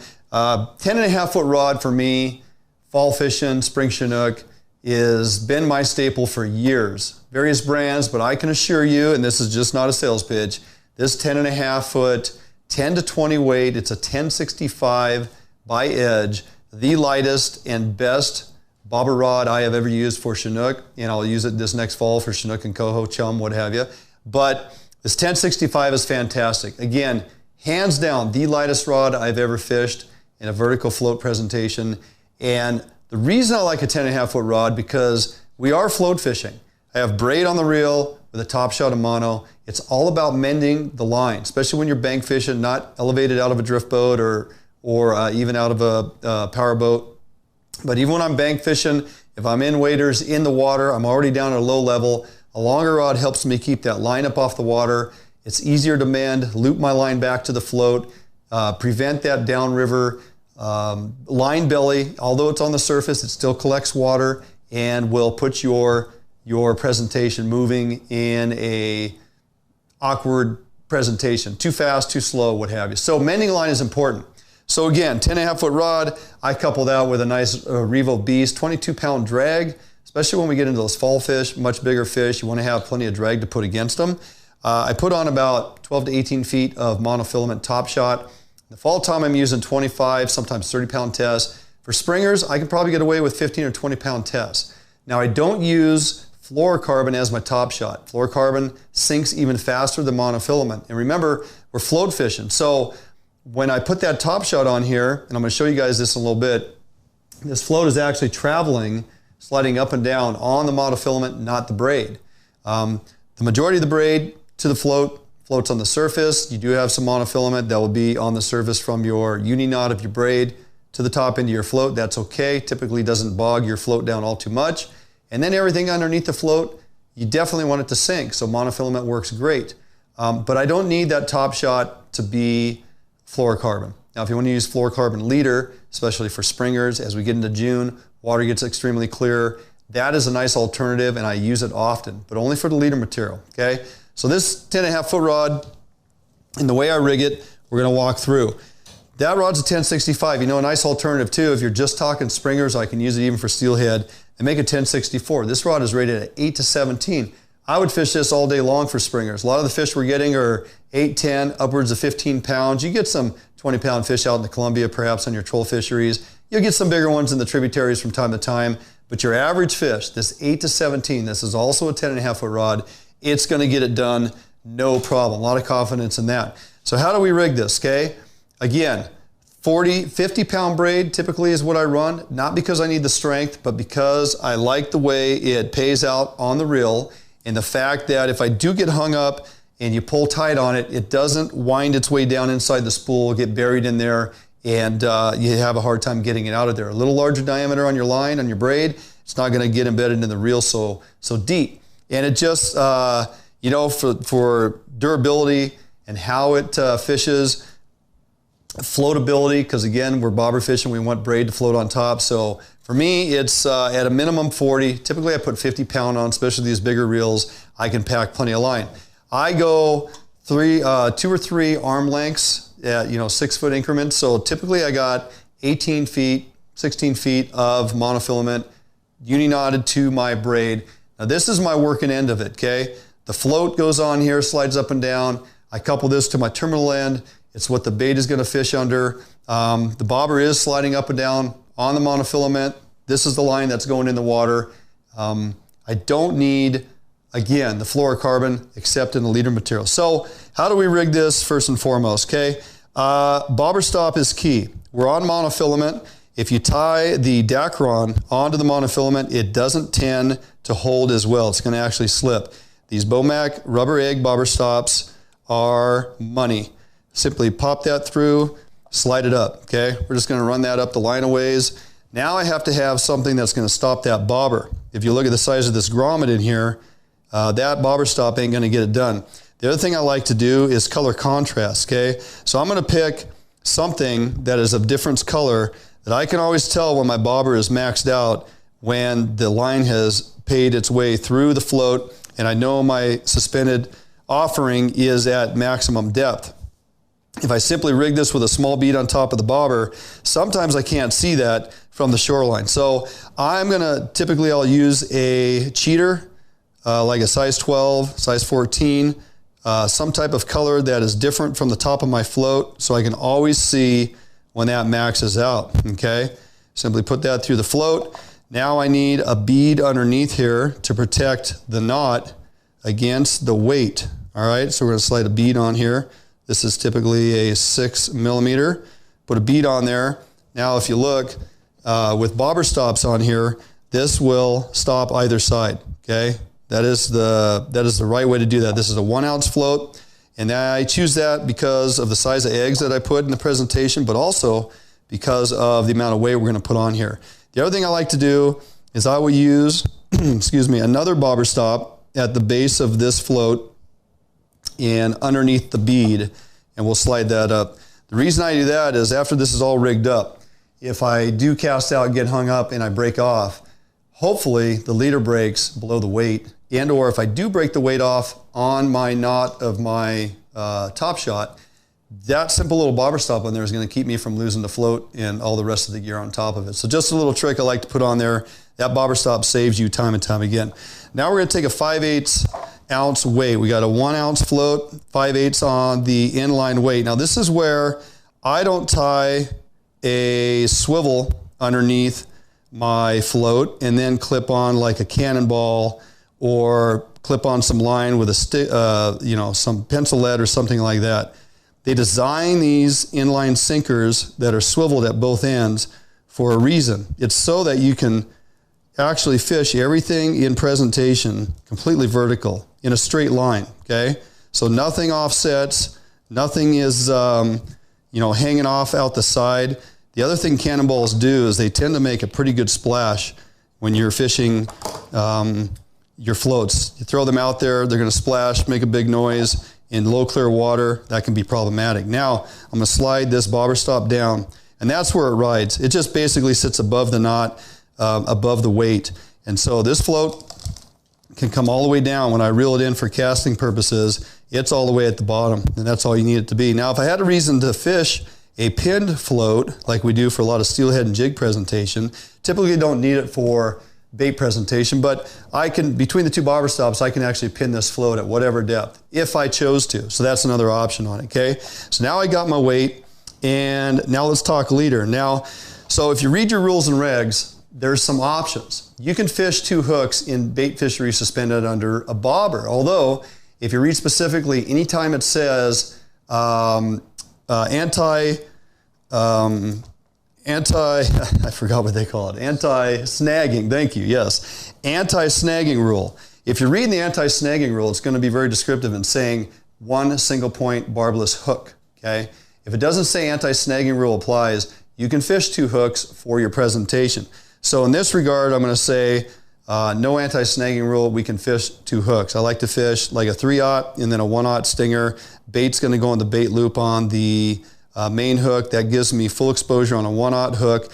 These are the Gamakatsu Big River bait hooks.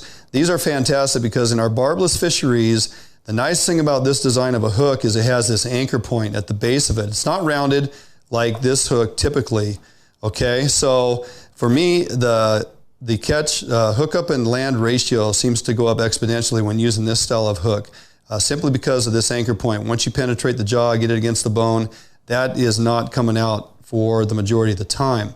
Now, backing up, if we do have a fishery where it says anti-snagging rule and you can only use 1 hook, one thing that you are allowed to do is you can tie a double hook setup. And I typically take a hook of lesser value, one that maybe I don't have as much confidence in or use as often, and I will tie that hook up top and then cut off the bottom end of the hook, just leaving the shank, and then fish a single hook. Why do I do that? This bait loop is extremely valuable, and putting all my bait into that bait loop, snug it up, and the bait rides there, full hook exposed down below. Again, your hook up to land ratio goes up exponentially, utilizing that. Perfectly legal, and you can do it in fisheries where we're only allowed to use 1 hook. So I had mentioned earlier, I like to keep everything in line. That includes my midpoint weight on my leader. I don't like to clip split shot or anything that crimps the leader. That's a potential breaking point. So one thing I like to do, we take our leader here. Again, I'm going to burn 1 more bobber stop. We're going to put this on the leader, okay, and pop that through. I'm going to slide that down. Now, any weight that's in your presentation by rules, and this is pretty much across the board, has to be at least 12 inches from your hooks. That's easily achievable. I put on a bobber stop. I take a piece of hollow core lead. I cut about a 1-inch piece, and that is going to weigh about a 1/8 of an ounce. Okay, it's not a lot of weight, but it's enough to get it down where I need it to be. Again, the eggs are buoyant, neutral buoyant. So I slide that on the leader, It's a midpoint weight. It puts no puts no crimp on the leader. That can move up and down. The reason I like it is because it's low profile. If I set my depth too deep and my bait is dragging, my weight is dragging, I've put on here egg sinkers before. I used to use crimp-on style weights. Because of their slight bulkiness, they can get caught up in the rocks, and that becomes problematic and you end up breaking off. So a little thin piece of 1/16 pencil lead, hollow core, slid down against the bobber stop. It is such low profile. Even on finicky fish, doesn't seem to matter. They don't really care that that is there, okay? So once that weight, that midpoint weight is on there, we're simply gonna tie this to the bottom end. Again, inline everything, right? Inline swivel, 5/8 weight, inline hollow core on the leader, adds about another 1/8 of an ounce of weight, and a 1 ounce float. It's the perfect weight ratio when you put a nice glob of eggs on there to fish under that float. The float is weighted appropriately. It's gonna fish vertically in the presentation that's the goal. We don't want it leaning over. We don't want it pointing downriver. We don't want it pointing upriver. We want it fishing vertical. So there's our vertical presentation. Double hooks when allowed. There's our midpoint weight. Make sure we're about a foot above the hooks. Inline sinker, nothing offset, right to my bobber. Now I can adjust this top bobber stop. If I'm fishing water, it's 10 feet deep. I put that at 8 foot or so, drop that in. That float's gonna slide all the way up until it puts that cheater right up against that stopper. And that's basically how it works. Remember to find depth. We set that stopper up the line. If we find our float is pointing downriver because the presentation is dragging behind it, we reel it in, bring the stopper down a foot or two, cast back out, make sure our float is fishing vertical in the presentation as it goes through the drift all the time. And when you're unsure of exactly how deep a certain run or a hole may be, a vertical presentation is a great way to gauge depth. Once you contact bottom, bring it in, pop it up about 2 feet, you're gonna fish that drift. That bait is gonna be suspended a foot or two above where those Chinook like to tuck in and stay close to ground. So that's pretty much it. That's how I rig it, all vertical, all the time, in line, nothing offset. It's clean, it's sleek, it casts well, it fishes fantastic. Try that, you're gonna find some success. We're gonna jump out for a quick break. We come back, we'll be back in studio, gonna introduce you to the folks at Mission Outdoors. Don't go anywhere, we'll be back in 2 minutes right here, Fish on Northwest. If you're looking for the best fishing rods in the world, you really do need to take a look at the Edge rods. I designed and built new machinery, and I think this new machinery has enabled us to build blanks like no other company can build without this equipment. There is no other rods in the world that are as good as these rods. You owe it to yourself to take a good look at them.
A Northwest favorite for almost 40 years, Arima Boats are manufactured with pride right here in Bremerton, Washington. Arima Boats offers all of our boats with Honda outboard packages so that you can take full advantage of the reliability and 5-year top-to-prop warranty from your Honda outboard.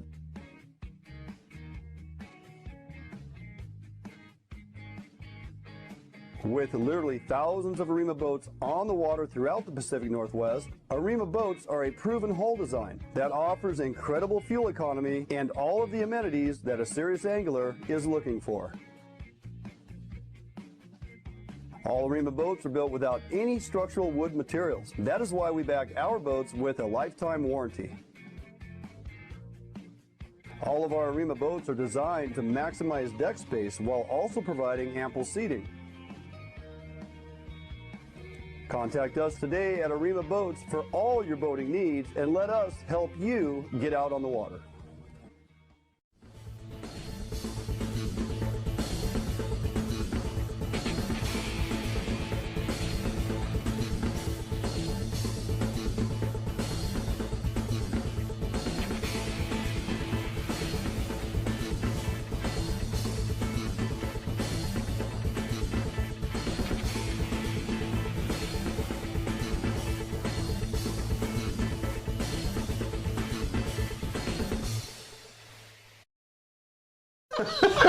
Hey, welcome back in studio. Too much fun happening at the break, that is for sure.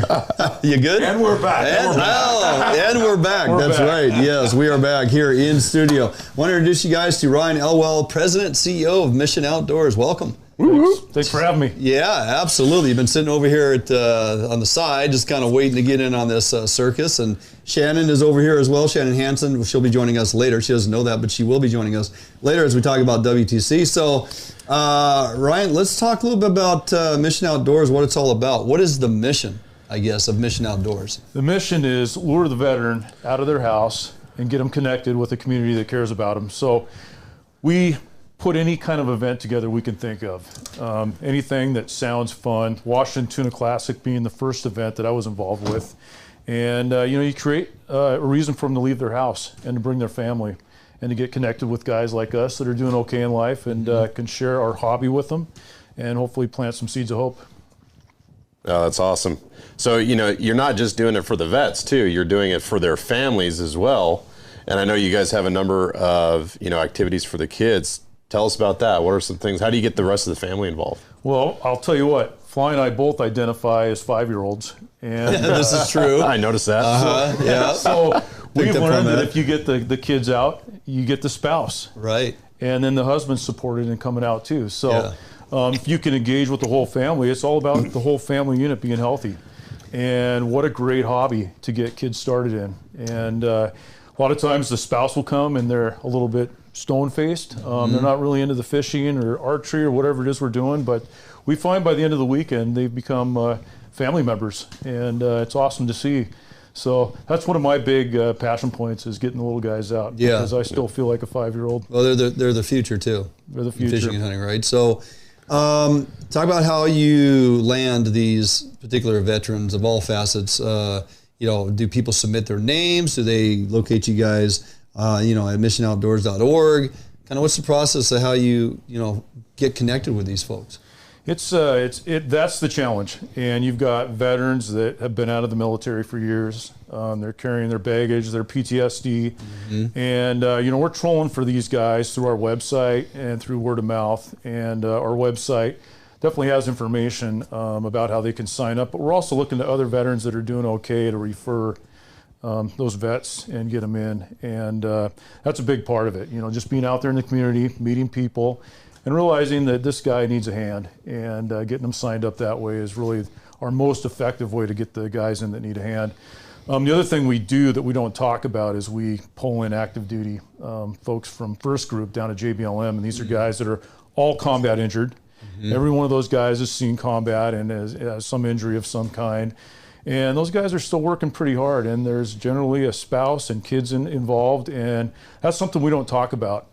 We can't really share their names, we can't really say who they are, but we create these events and they come, and it's amazing. And there really aren't any opportunities for them like that to come out, to not be known. They can say, my name's Mark Sparks, and we're good with that. And we know who we're serving because we're working with their leadership. Sure. And also their leadership will say, hey, this guy could use this.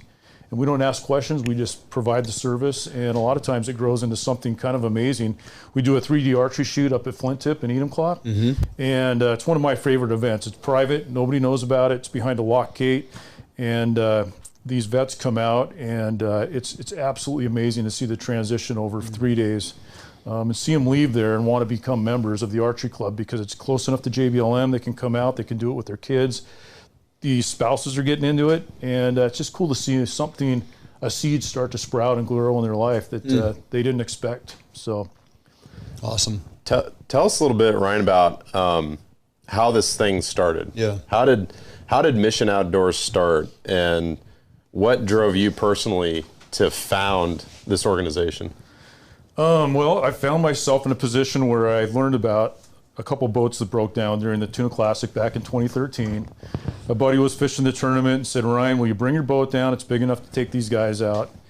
And I'm not a big tournament guy, really never have been, but I like hanging out with my friends. So I went down and took these guys out, and I fished with them for 4 days. We fished for salmon, for tuna, we crabbed. We just had a great time. And really, when Saturday came and the event was over, I thought, this is it. I did my part. Now I'm going to get back to my regular programming of hanging out with my friends fishing. And shortly after that, I got text messages, I got a letter, I got an email from 3 of the 7 guys that told me they were taking suicide off the table. And it was shocking. And I thought, that feels pretty good, though, because I used my selfish hobby to create some hope in these guys. Yeah. And so I thought I wanted to do it again. And so that was the first year of Salmon for Soldiers. So I took my boat from Westport all the way up to Everett and took a bunch of guys out there. And one of the guys on my boat, I didn't like him. I didn't like having him on my boat. He had a bad attitude. And honestly, he scared me. And we fished all day, and I was just really looking forward to getting back to the dock. And I thought, I've got this out of my system. I'm good. You're done. And the same thing happened. This guy sent me a text about a week later and said he went home and sold his Mustang GT 500, and he's buying a boat, and he comes and fishes the Tuna Classic every year to this day. And I thought, well, shoot, I got to keep doing this. And I think I mentioned to you before we did this, it's like eating crack cocaine. I don't know if it's, I've never done it, but I heard it's pretty good. And you want more, right? This is like to me. I want to continue to help these guys out. And so I got more involved in the Tuna Classic. And, I never dreamed that, I never had a dream to take over a fishing event and do anything like this. I've got a great career. I got lots of friends. I got lots of boats, and I can have fun on my own, but I had to do something. And so we ended up forming Mission Outdoors to take over the Tuna Classic and kind of create some fundraising. It's expensive to put these events on, and it's super challenging. And none of us know what we're doing. I went to school for health care. I know hospitals. And this was something completely different, but I thought, if I don't do it, who will? And it's been great to see this thing grow, and it's been fun to learn and learn about tournaments. And guys like Tommy have been instrumental in sharing sound advice. And it's kind of funny because if you watch the captain's meeting last year, you'll see Fly, myself, and Shannan. And the video starts out with, and we're back. But my favorite part is I put Fly on the spot during that captain's meeting. I said, you should join our board, Fly. Yeah, you did. I kind of like this little Cuban guy. I kind of want to cuddle him, And I'm a cuddly little bear. That's how this whole thing's coming Cuban together. bear. Back to Fly's point earlier, this is what fishing's all about. We're a family, we're doing great things, and we're helping our brothers and sisters out, our, national treasures. That's what these families are, so it's super important to me. Well, they served. You've been called to serve. You're finding You served. I served. I mean, put in my time, but now it's like next chapter in life, and those doors open. You got to walk through them. If you say no, then you miss out on a great opportunity of what's been put before you. So those doors open, you walk through them, and you establish these friendships and just move forward with that. And you guys are doing amazing things. So talk a little bit about some of these veterans. You have ones suffering from PTSD. Obviously, you have ones physically disabled. I mean, it's across the board, I would assume, and you're changing lives. I mean, that's got to feel pretty amazing. Yeah, I mean, one of the things I think about, if someone shows up at my door, like if Fly just showed up at my door, I'd be afraid, first of all. I would be too. If he showed up and said, I was scared when he showed up out here. Yeah, we should be. I don't know, on that shirt, I'd probably be like, oh, what is he selling me? But yeah. But if you had the crazy Cuban show up at your door and say, you know what, Ryan, it looks like you need a hand, buddy. You're not doing very well. I would say you should get the hell out of my driveway. and mean it. Right. And one of the things that I've learned with these vets is they don't trust us until they come to the event and they hang around us. And the way I phrase it is that we earn the right to give them a hand. Right. So it might start with a fishing trip. You know, it might start with archery. It might start with rod wrapping, building an AR-15. We're working on Hot Rod Humvee right now. Hoping to have that down at the Tuna Classic. I mean, whatever these guys want to do, we'll do it. Yeah. Paddleboard, we're wakeboarding, Wake for Warriors, all this stuff. Whatever it is to bring them out and build that friendship. Because then I find out that hey, this guy needs a hand transitioning out of the military. He's not sure how to do it. He's not sure what his life's going to be like without that structure. And so coming alongside them, I know lots of people in the private sector. I mean, that's my world. And that's where I think Mission Outdoors is unique. We have one veteran board member. The rest of us are civilians. Yeah. And we know that side of the world. And so coming alongside, listening, earning the right to give them a hand through hanging out on a boat, you know, shooting bows, learning how to build bows, whatever it is we're doing, is kind of that's our secret sauce. Yeah. It's I don't know, I've been able to experience that too. And it is it's absolutely amazing. It's probably one of the best feelings in the world. So, really commend you guys for what you do. I really do. Absolutely. It's phenomenal. Thank you. How about folks just everyday walk of life that want to help out, support, volunteer, get involved somehow? They're not veterans. Maybe they don't even have veterans in their family, whatever, but they feel a need to maybe, you know, help out, lend a hand. You guys need volunteers to help out with some of these events? Or call Shannan. Call Shannan. Call Shannan, yep. We all work for Shannan. Right. We don't get paid to make decisions. Right.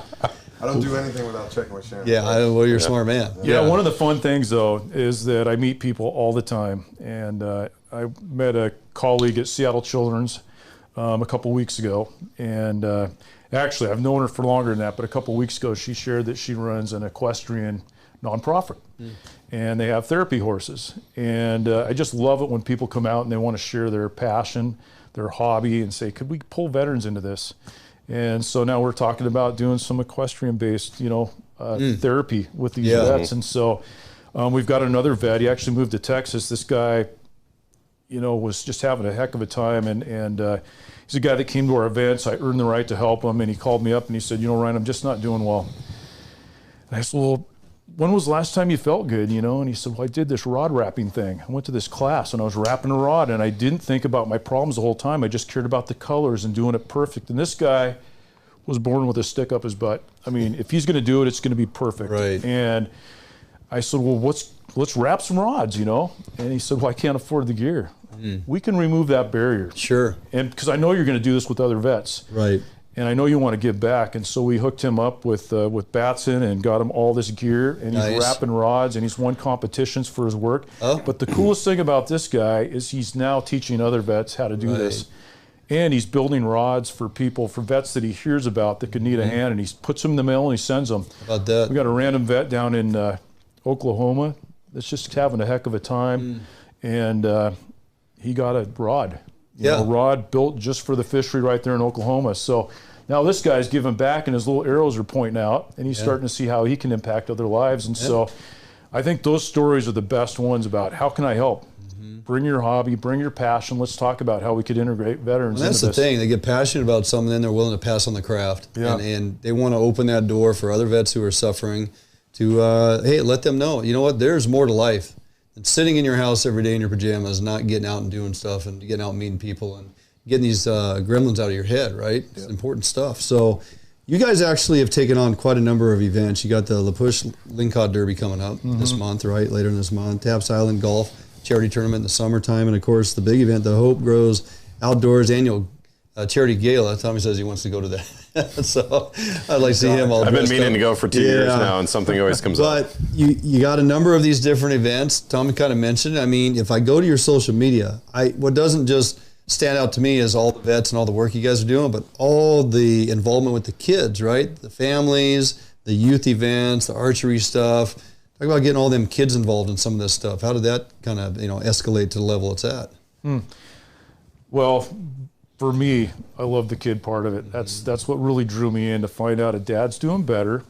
Like when that first guy said I took suicide off the table, I found out he has a beautiful wife, a couple girls. He had one girl at that time, one on the way. And the impact that it made, not just to him, but all of these other lives. Yeah. His mom, who lives in New Orleans. I mean, all of these people. And you get to know these people. Yeah, it becomes party, and it's just, yeah. it's sobering. It's like, are you kidding me? And so you realize, what's that kid going through? You know, Right. what is it that they need, that this guy needs to provide as a father? And so you just see that, you know, cascade effect, you know, that waterfall effect that kind of flows through the kids. And at the Tuna Classic this year, I know Shannan will probably talk more about it, but we're launching this kids derby, and it's something Fly's super passionate about. And, you know, we're not going to have a shotgun start. We're going to have a cap gun start. Perfect. You know, and Yeah. bring it down a level. And Right. I think we've all learned, you get the kids, you get the parents. Right. And Right. parents love it when their kids have something to do, because they can relax and do what they Yeah. want to do. And so it's just always been something I've been passionate about. And as I said earlier, I identify as a 5-year-old. So Yeah. does Fly. So does Fly. So this Yeah. is right up our alley. He's about the size of a 5-year-old. Yeah. Absolutely. And it was extremely apparent at dinner, all the food all over the chair and the table, and just the entire mess. Nobody using napkins or manners. You guys are great. Yeah, yeah. Fantastic. Yeah, it's quite all So, right. firsthand now. Yeah, absolutely. Well, man, just, you know, hats off to you, Ryan. You started something amazing here. You've coupled with some great people here. You guys are just, you're making a difference, tremendous difference in people's lives, which is so important. So many people are just wrapped up in the hustle and bustle of today's society and fast pace. And I mean, Fly, you're all about social media, and it's like people want that 2-minute, you know, gratification, like now, boom, boom, boom, moving on to the next shiny object, right? You're like taking a breath, taking a pause, and intervening in person's lives and making a difference, right? I mean, huge difference. So hats off to you guys. Really appreciate what you're out there doing. This is awesome stuff. So Yeah, amen to that. Glad you came by. We're going to jump out for a quick break. Swap out some personnel here. We got to focus on this WTC big event coming up. I'm hearing rumblings over here on the side that FHN may have now a little more involvement in this shindig this year going into it, but we'll get through all that later on. Goes. Yeah, that's how it builds, right? The fishing brings people together, and that's exactly what it's doing. So, all right, we're going to jump out for a couple-minute quick break. We're going to bring Shannan Hansen on the platform here, put her under the gun. A little pressure to her. Hot No seat. big deal. Hot seat. There you go. We'll do that a couple minutes after this break right here at Fish on Northwest. Defiance boats are built without any structural wood materials. That is why we back our boats with a lifetime warranty. All of our Defiance boats come standard with large fish boxes that are fully insulated so that you can ice your fish properly all day. Defiance boats feature a 21 to 22 degree dead rise at the transom and a large reverse chine for incredible handling and stability offshore.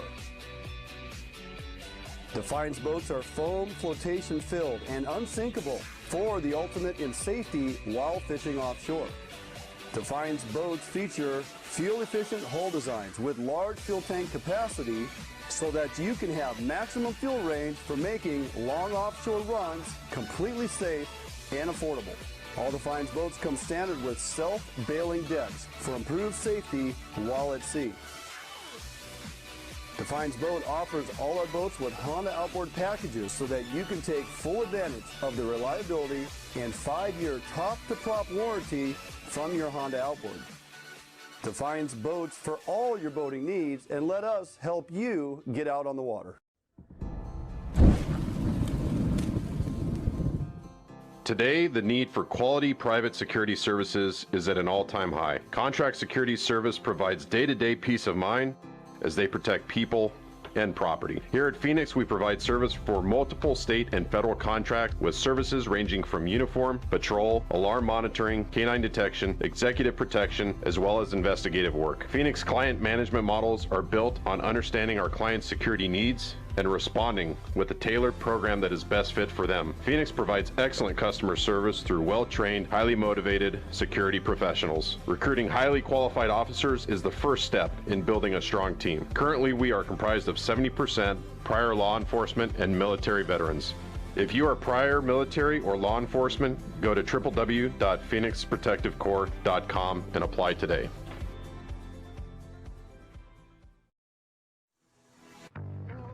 sure. Oh yeah, big fish. Yeah, buddy. Nice fish. Oh, beauty. Gorgeous fish. Bobby's on the board. We got a good one. Oh yeah. Oh. Oh. No, geez, come on. Nice fish. Nice fish.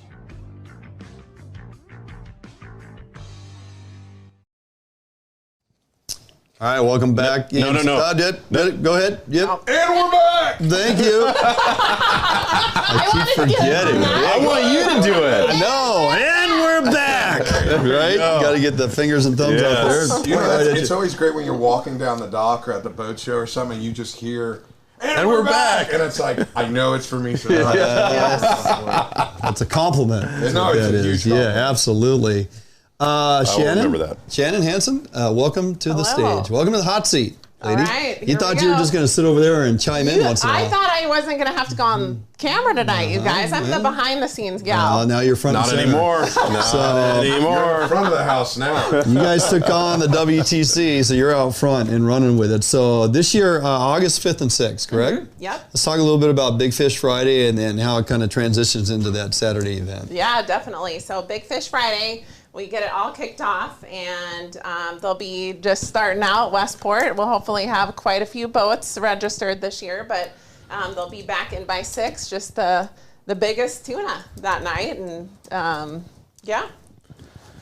And then it just transitions right into Saturday there, and it's going to be running until 6 o'clock as well for the weigh-in, and it's the top heaviest 5 tuna. Yeah. Yep, and then kind of walk people through this. So there's a number of side pots as well. What side pots can people enter? Yeah, so I'm drawing a blank on the side pots. Fly. What are they, Fly? Yeah, come on, Fly. Man, I've got 11 tournaments on my brain. I can barely remember that one. So you got Big Fish still on Saturday, right? Yes. Big Fish. Yep. And then you got Most Fish Donated. That's a big one. What's the Brian, you got to come up here. No, he's off done. camera. He's done. He's already the camera retired. doesn't know that he exists anymore. So, how many spots available? How many teams can enter into this thing? Really, as many as we want. Endless, during wide open? COVID, it was a little slower, and we're hoping to get back to pre-COVID numbers. So we're ready to take as many boats as we can get registered. Okay. Yeah. So I got a boat. I want to come fish the Tuna Classic. Yep. What do I need to do? Call Shannan. Besides that. Go to our website, missionoutdoors.org/WTC, and we'll walk you right through it and get you registered. And there you can register for all the side pots that we have. Right. Okay. Yeah. .org, not .net, Make sure not it's .com, not .com. .org. Yep. Missionoutdoors.org Yep. /WTC. That's right. All right. Yeah. Okay. We weren't done talking about side pots, okay? Side pots are very important. Go ahead. Okay. Keep it rolling. Most fish donated, right? Yeah. Yep. What's the record for that, by the way? What is the most tuna that have been donated? I can help you if you need some I think help. Tommy probably has an idea. You know 91. 91? Don't ask me how I know. Yeah. Okay, and then you got a double down. Now, what's the double down? Double down is when they pay into that pot and then they win. It's double the amount for their pot that they won. So for the entry fee is, what is the entry fee for a 4-person team? I want to say $525. About $525. So the yeah. double down is put in another $525. Just for the side pot. The side pot is a flat 100, so they'll just put an additional 100 for the double down. Okay. Yeah. Okay, for the double down. Yeah. You just calculating all your winnings going into it this year? No, come on. I'm not that guy. Yeah, you are. No, I'm not. I'm really not. I'm working for my dad. Yes. Yes, he is. Enough to pay for the event. A pretty good year. 2021 was good. 2021 was great, man. 2021 was good. I tell you what, 2021 was extremely tough. It was the first year since I started tuna fishing, which was 2007, that we didn't have live bait. Yeah, no live bait. No live bait. And we had to work with dead bait. And the dead bait was very, very tough to work with. It was very suspect. It was very dead. It was like a box of chum. Yeah. Like, take this box of chum, go catch tuna with it, right? And so but you found a way. We ended up catching most of our fish on various troll lures and then jigs. It was a jig show. Yeah. So you need volunteers to help out with this. love Yeah. volunteers. Whether Yeah. you're local in Westport or here at home and you want to come down and hang out with us, we would love volunteers. It takes a lot of people to pull this great event off. Now, if I ask this question, I know Fly's going to say call Shannan, but Yeah, you can call Shannan. Right. Or you can go to our website as well. It will have a join us or register. Just follow those links. I'll get the email. I'll contact you, and we can figure out where to get you plugged in. okay. Yeah. All right. We got anything else on that, Tom? Yeah, And Fly. it's no, it's on. You got it on the screen right now. Right. Missionoutdoors.org. Yeah. ORG. ORG. .org. ORG. Yep. No Y, just ORG. I think I would assume or anticipate that the turnout for this thing is going to be pretty good this year. Last year was a struggle, just kind of coming off COVID, still in COVID, quasi not, and no live bait. And we gonna have live bait this year? Have you heard any updates? We find an answer. We will know for sure by the middle to end of June. Yeah. Because those chovies should show up by then. Hopefully. Yep. Yeah. And I'm hoping so. Yeah. That's a game changer, I think, for a lot of people to either commit or not. Like, oh, we don't get live bait, I ain't going down Right. there. I ain't And then doing where it. are the tuna going to be at? Right. So, Yeah. That's always the case, though, Yeah. Like, I mean, I can't tell you how many years, ever since basically, man, going all the way back to 2011, we always get up to the week of the tournament, and the tuna are going somewhere, right? Yeah. I mean, they got fins. They can go 20 miles an hour, and overnight they can be 30 miles away. Yeah. And so, I mean, that's part of the joy of tuna fishing, honestly, is you got to go find them. You got to go hunt them down and find them, Whereas, salmon fishing, for the most part, they're going to be, one spot or another. You know where they're going to be because they go there year after year after year. And tuna, with the way our water structure sets up, the break is not always the same. The chlorophyll is not always the same. This year, I wasn't thinking that I was going to run 80 nautical miles one way to find those fish, but that's what we ended up having to do. We spent the better part of a morning in a zone that really didn't have fish, and then had to run. So you just never know. Tommy just said, you just got to go. You just got to go. Just got to go. If you don't go, you don't know. That's true. It worked out for you. You're not going to catch them sitting at the dock. No, you're That's not. for sure. No. That's for sure. Well, fantastic. Hopefully we get a good participation amount of folks We showing can't up this wait. year. Yeah. The it's gonna be payouts good. went up this year, and we're Nice. just hoping for more boats to register. Let's have more fun. Let's make it competitive. Yeah. And then get more veterans out. Get more veterans out, Yeah. and the fact that all the tuna goes to a great cause, right? Yep. So it's all turned in, and it's just it's a really good event. I can't wait to be down there. Whether I'm fishing or not, I have no idea, but I'll definitely will be participating at one level or another. So, Great. Fly, can't thank you enough for coming in, man. Thank you so much. I appreciate it. Gave me an excuse to come up to Washington State. Absolutely. I enjoyed it. Got me out of that hot, humid weather. Nasty weather down there in Florida. Oh, yeah, it's just absolutely horrible. Terrible. You know what? I have a feeling we're going to have to do some bartering. Maybe you can stay in my townhouse for a few months, and I can come up here. Come on up, brother. Anytime. You really want to get to Florida, and I'm looking to get up here. So Let's do I think it. we're gonna have to Let's work house something out. swap. I'm House all swap. for it. There you go. I'm all for There it. you We'll make go. a show Yep. about it. Yeah. Fantastic. Shannan, thanks for coming in. Thank you. Appreciate the info. Ryan, good stuff, man. Yeah. Yeah. You guys doing some great stuff. Pretty excited to finally connect. This is good. So Thank you for having us. Absolutely. Yeah. I mean, we're all about fishing and hunting, but this is that sidebar activity that a lot of folks, they may be aware or maybe not. And if they're not, we're hoping to help educate them to the reasons why, right? This is important stuff. You guys are doing great work, so please keep it up. Yeah. And how about Ryan's mustache? That's pretty phenomenal, huh? It is, looks Quite- like a lot of guys at work. Yeah. Yeah? Really? Well, I don't see him anymore because I'm not there, but he's yeah. got the whole fireman thing going, or, orange flower. More like the village Anyway. people. Yeah. YMCA. Yeah. Classic. Fantastic. All right. That is going to do it for us this week here at Fish on Northwest. Appreciate everybody tuning in. Hopefully you enjoyed the content tonight and a little comedic humor. Tommy, so glad you're back. You come back next week? I was thinking about it. Okay. Yeah. Thinking about making this a thing. Okay. Yeah. If I can get you in here, once or twice a month, we're doing good. Then you're doing good. Yeah, we're doing good. Yeah. So, all right. Appreciate everybody tuning in. Be relevant with us on our social media platforms. Check them out. Go to our YouTube channel. Share that if you would. Follow and subscribe. Take our Facebook content, push that out there, and always check in on what we have going on. We try to provide you with lots of insightful content each and every week. That's going to do it for us here this Thursday. We'll be back next Thursday, 6 p.m., right here on the studios, Fish on Northwest. We'll see you then. and we